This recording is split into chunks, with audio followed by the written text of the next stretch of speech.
But these issues are sidelined in favour of SNP grandstanding on Europe. From the SNP who opposed European Union membership in 1973, and that seemed to be missed from the Cabinet Secretary's history lesson earlier on. From the SNP who spent more in the 2019 Scottish Parliament by-election than they spent in the 2016 referendum. From the SNP that failed to vote in the House of Commons for membership of the Customs Union in the 2019 indicative votes.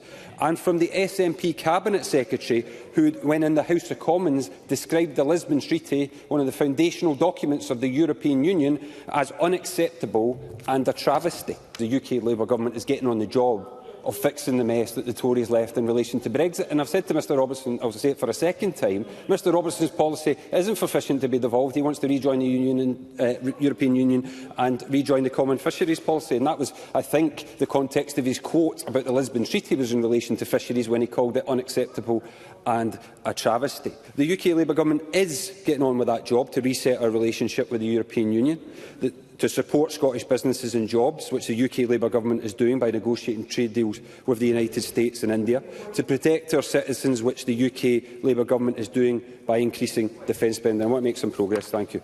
And to grow the economy. And that is what the UK Labour Government is also doing, with figures announced today showing that the UK, for the first 3 months of this year, has the fastest growing economy in the G7. And meanwhile, what has the SNP Government or the Cabinet Secretary actually done to deal with the mess that we've been left in?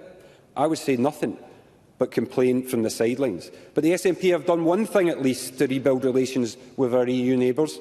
Yes, they've overlooked Scottish jobs and Scottish industry by sending ferry contracts to Poland.